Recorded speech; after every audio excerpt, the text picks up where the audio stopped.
The way objects display in Revit is usually controlled by a setting called Object Styles. And those Object Styles settings can be found underneath the Manage tab on the ribbon and the Object Styles button. This will bring up the Object Styles dialog box.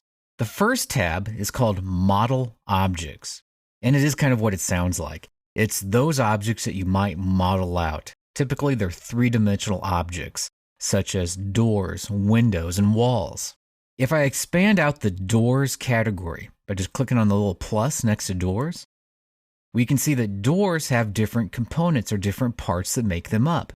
And each one of those different parts, such as the door swing or the individual panels or pieces of glass, can have their own display representations depending on the view.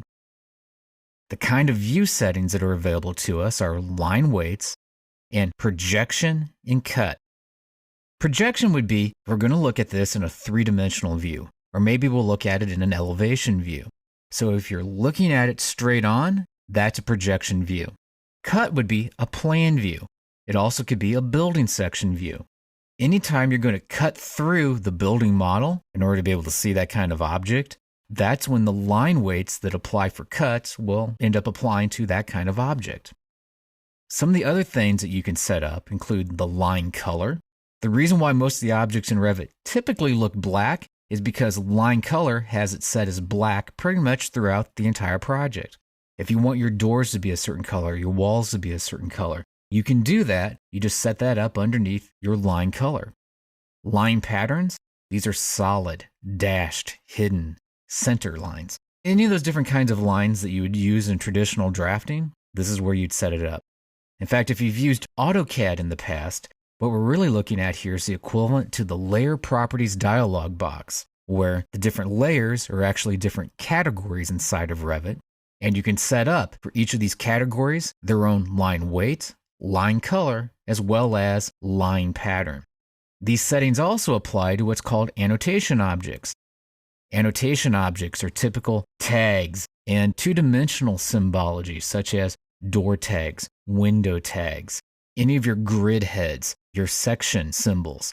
If you want them to display or print with a certain thickness, you do that through the Annotation Objects dialog box. And the last tab that I wanted to select on is going to be the Imported Objects tab. Imported objects, and in this case we're not seeing much of anything, it's just saying imports and families, but some of the kinds of imported objects might be CAD files that you bring in, that you've imported into your Revit project.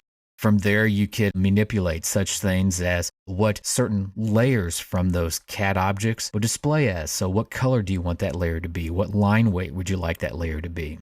So the Object Styles dialog box, which can be found underneath the Manage tab and selecting on Object Styles, allows you to control the line weights, the line colors, and the line patterns for all those different types of objects inside of a Revit environment.